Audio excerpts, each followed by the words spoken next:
Welcome back to day 4 of our week of prayer.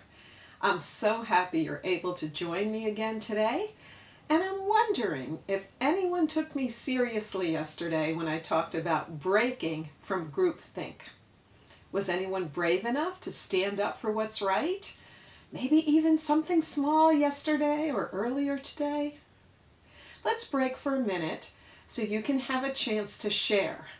Tell your neighbor how you feel about breaking from the group and standing up for what's right, even if you're the only one. Pause the video, select an emoji, and tell your partner why you chose that one.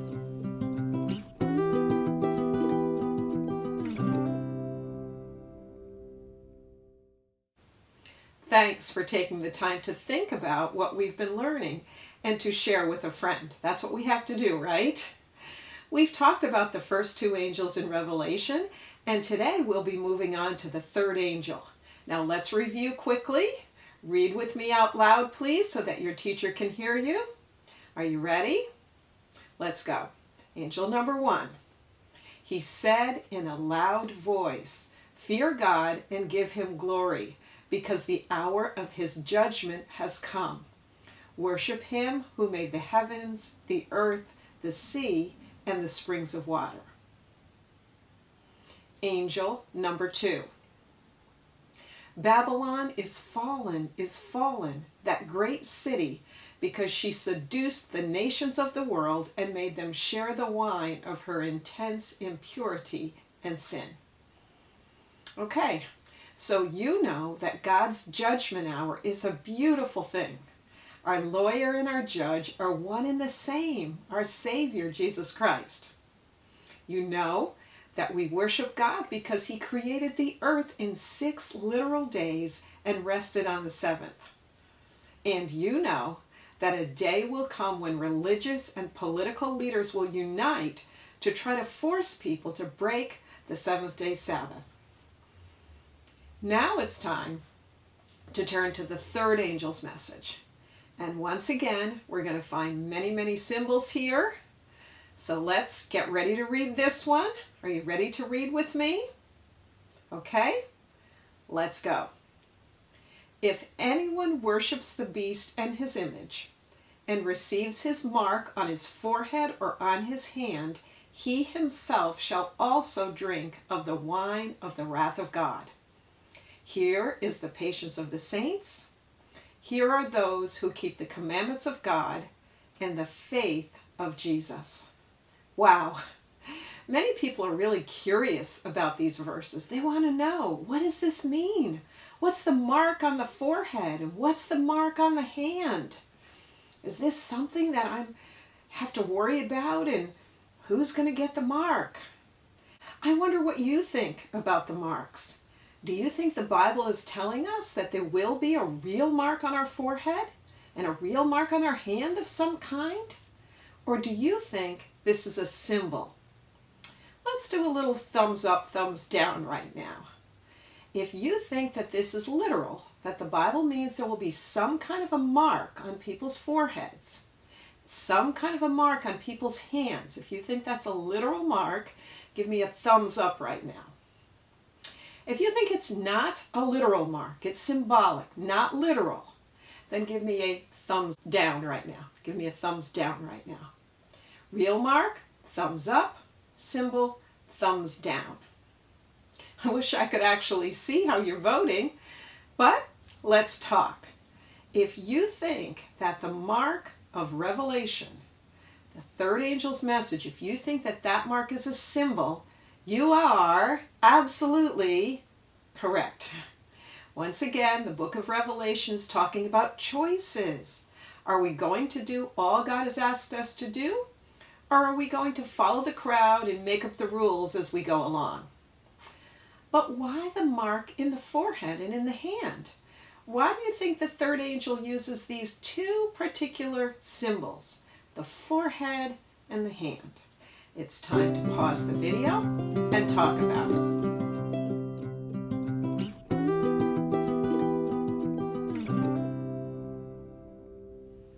I'm guessing you had some pretty meaningful conversations. I'm thinking you probably talked about the head as being the place where we think, right? The place where we make our decisions, command central of the body. That's where all our executive functioning happens, where we make choices, prioritize. And if the head is where we decide what we're going to do, then the hand could be symbolically where we carry out those thoughts and things in our head. Are you starting to catch on? The third angel is telling us that it's really, really important to get our minds in sync with the Holy Spirit, to listen to that still small voice, because once we decide in our mind which team we're on, then our actions follow. Remember that Jenga game with everybody following the crowd and building up that tower that would eventually fall? Do you remember that? Now, of course, this might not be exactly how you play a Jenga game. Some play it that you take a block out, but it's the same kind of a thing. It's setting up for a fall.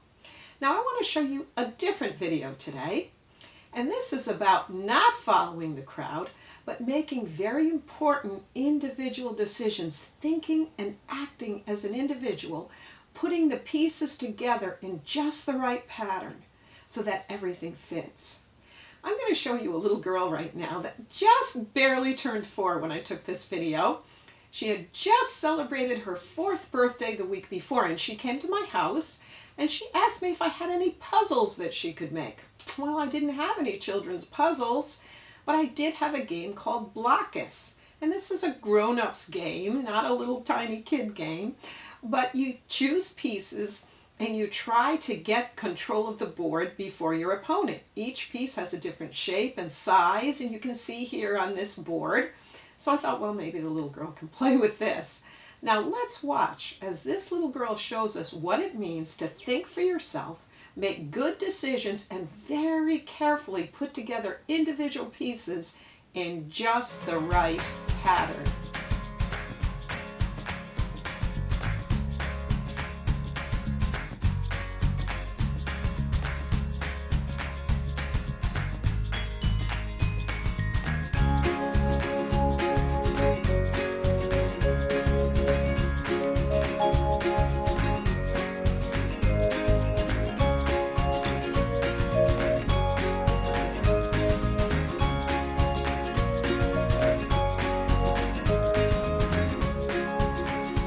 Amazing, isn't it? Very different from our Jenga players following the leader, building things up until there's a big crash.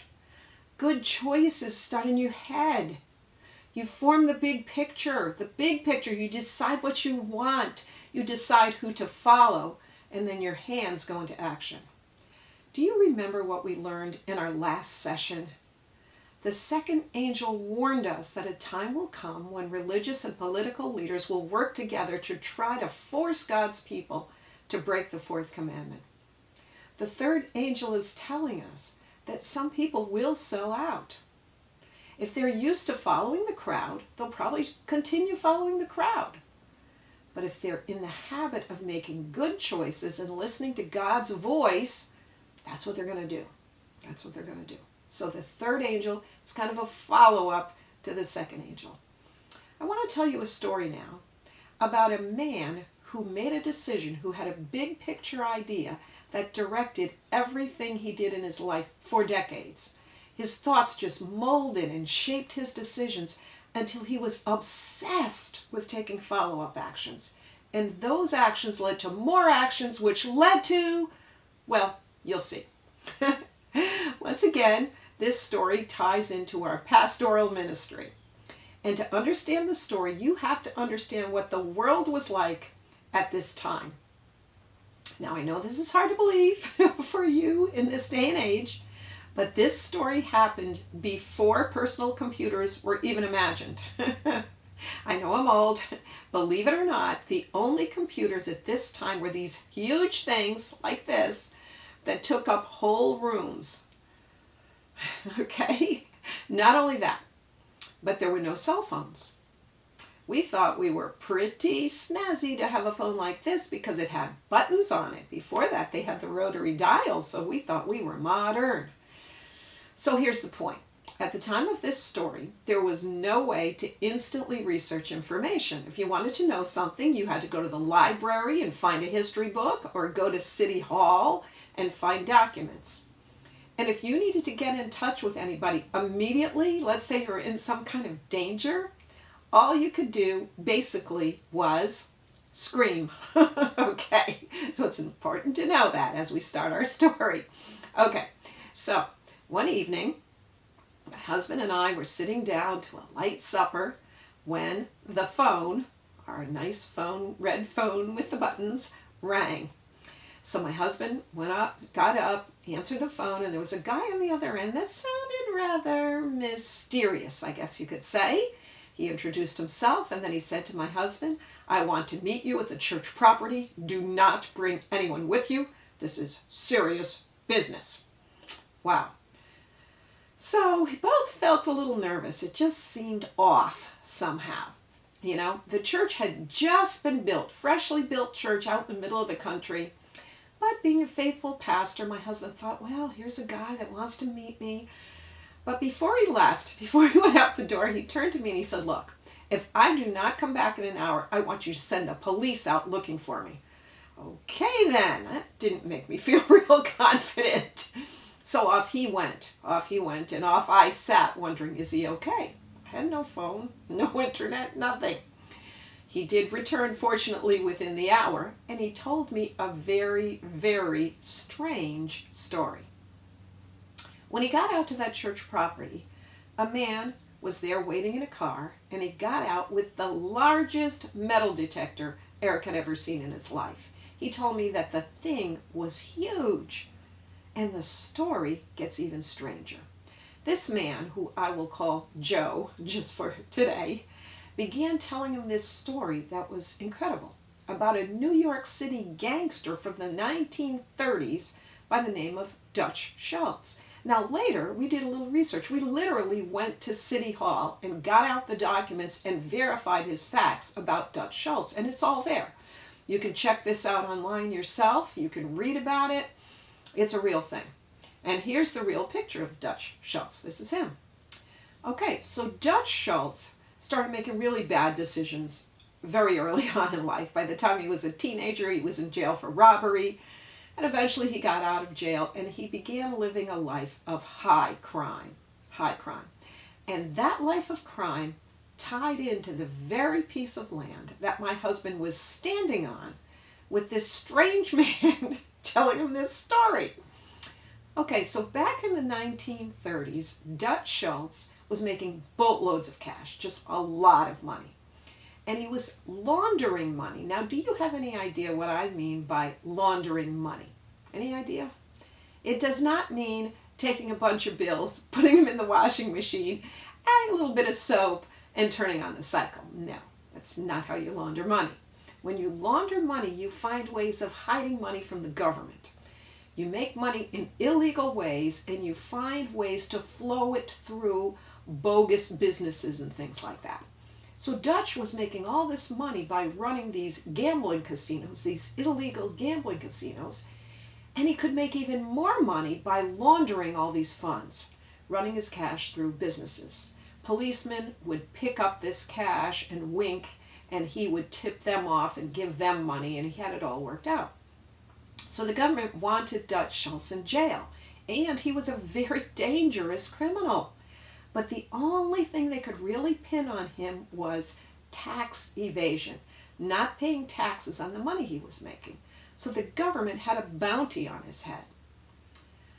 But Dutch Schultz is not really the one that's going to be the focus today. The one that you're really going to need to hear about is Joe, the guy standing in the parking lot of the church who had researched Dutch Schultz for years.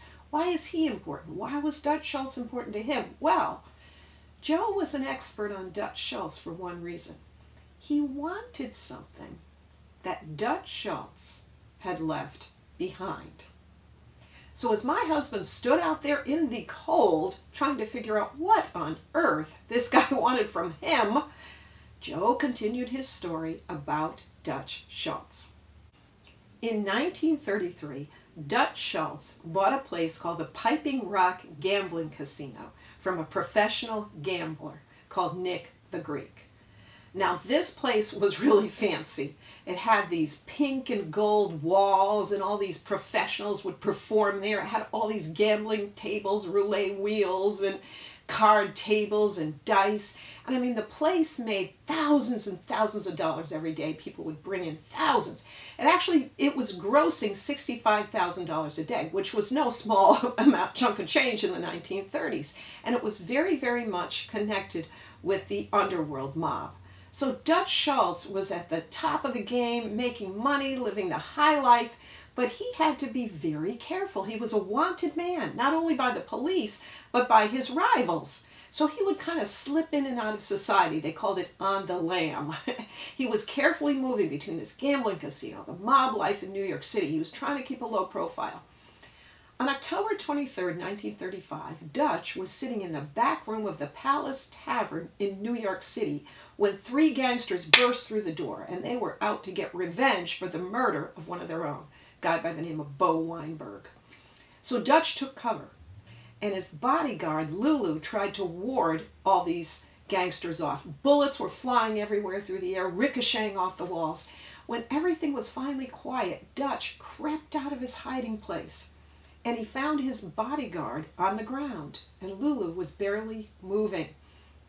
With one last ounce of energy, Lulu raised his .45 and fired his last shot, putting an end to Dutch Schultz. No one ever knew if Lulu was just so delirious he didn't know what he was doing, or if he figured, look, if I'm going, he's going too. So Dutch Schultz was killed at the hands of his own bodyguard. Now, at this point in Joe's story, my husband was beginning to get really curious.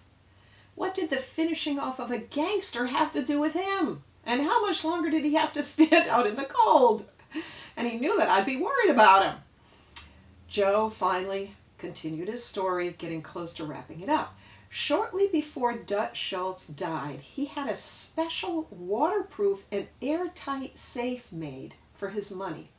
And he filled this thing with millions and millions of dollars. No one ever found the box. Okay, now my husband was starting to catch on. So Joe's eyes just really started to light up as he got to this part of the story. He just started to get really excited, my husband said. Dutch would walk down the road behind the Piping Rock gambling casino and disappear sometime in the back. Many people confirmed that, he said, when he did the research. Then Joe unrolled a map of the property to show my husband. He had had this thing made, and he'd studied this for years. He indicated a spot on this map, and he handed my husband this letter that I am showing you right here. This is the actual letter, and I'm going to read you one line. It says, "Through years of intensive research, I have traced this treasury to this locality and specifically to your very church grounds where it continues to repose at this very moment." So that was it. The church property was the site of the old Piping Rock gambling casino. Joe had spent most of his life researching in hopes of finding the lost treasure of Dutch Schultz, and he narrowed it down. He was all excited. Then one day he shows up to move in on the millions, and there's a church sitting on the property. Oh my goodness. When my husband came home with that story, I thought this is one of the weirdest things that will ever happen in our ministry. And this was very early in our ministry. And a lot of weird things happened very early in our ministry. I said, what is this about? But I said, well, what's the next step? Well, Joe wanted to meet Eric the following week so he could start digging. This time, Eric wised up a little bit, and he asked a pastor from a nearby Adventist church if he would join him on the property. So, the next week found these two pastors over there on the property. Joe gets out this enormous metal detector, and he gets out enough shovels for all 3 of them. And he hands the 2 of them shovels, and he heads for a spot behind the church. And he puts that metal detector down to the ground, and he starts sliding it over the dirt. Nothing. Now he begins to get desperate and nervous, and time is going by. He's breaking out in a sweat. And he slides that thing, and he slides that thing this way and that way. He checks the map. He looks here, he looks there. Nothing. Suddenly, the thing starts going crazy, beeping and beeping, and Joe starts barking orders to my husband and this other pastor. Dig! Dig! Well, what are they going to do? So they're standing there thinking, the seminary didn't prepare us for this. They're standing on the church property with shovels, digging, not knowing how they got themselves into this in the first place. And there's Joe looking like he's about to have a heart attack or something. Dig! Dig! Finally, there's a clunk as one of the shovels hits something metal. Well, Joe becomes excited. He gets down on his hands and knees. Like this is his God, like he's praying. And he's looking in that hole. I'm not making this up, boys and girls. Truth is stranger than fiction. So Joe reaches down into the hole. His fingers grasp something large, something metal. He reaches down, he pulls it up, and it's a rusted, old hubcap from somebody's car. Well, at that moment, it seems like Joe's going to collapse. He can't stand up. His face is white. He's shaking. Now, by this time, it's getting dark, and the two pastors feel sorry for him, but they have to call off the search. So they say, look, Joe, we know this has been hard for you, but it's almost nighttime. We gave you a chance. God talks about a treasure that's worth far more than money. Well, that wasn't what Joe wanted to hear. That wasn't what Joe was looking for. That wasn't what Joe's life was about. That wasn't what was in his head that would come out his hand. So that wasn't the end of Joe. He just kept calling my husband, begging, one more chance, please, I need the money, my wife is sick. Then he calls back again. He says, look, I just want to find the money. I don't even want to keep it. I'm going to give it all to the church. Just let me find it. I'm going to give it all to the church. So finally, my husband had work to do. Pastors are busy people. So he told him, look, my church doesn't even technically own this land. We answer to a conference office. So he put him off on the conference. So Joe calls the conference office. Conference office calls Pastor Eric and says, look, give the guy one last chance. We told him that's it. All right, so Eric ends up again holding a shovel on the site of the old Piping Rock gambling casino with Joe yelling, dig! One more time, metal detector gets set off. Another time, 3 times it gets set off, and they unearth 4 rusty hangers, an old pipe, and part of a fence. When it was all over, Joe was on the verge of having a nervous breakdown. You see, he had spent his entire life looking for that treasure. The idea started in his head. It was a belief, and it became the whole purpose for his living. And that belief powered everything he did for decades. He invested money in the aerial map. He bought the best metal detector money could buy. He researched, he studied, he staked out the property. He lived, dreamed, planned, and schemed to find that treasure. It was all he could think about day and night for decades. In the end, he was left with nothing. The third angel in Revelation is telling us to put our energies into what matters. Love God. Believe His word. Follow what He's asking you to do. Follow His commandments. In the end, you won't come out empty-handed. So the mark in the forehead and the hand, symbols of buying into a false belief system and going down a path that leads nowhere. We're so blessed and fortunate to worship a loving God who knows the end from the beginning, who gives us the map in advance, who tells us what to believe and who to believe and how to believe. Today is the day to give our lives to Him and to commit to follow all that He asks us to do. Let's bow our heads now for prayer. Father in heaven, I just thank You so much for everything that You've given us, just the truth, the 3 angels' messages, the Bible, Jesus Christ. Thank You for warning us of what is ahead and for giving us time now to get closer to You. I pray that each person here will come to love You more and more, will follow Your leading, and obey all of Your commandments. Just continue to bless these students and their teachers. We love You, Jesus. Amen. See you tomorrow for our last day of Week of Prayer. Have a great night.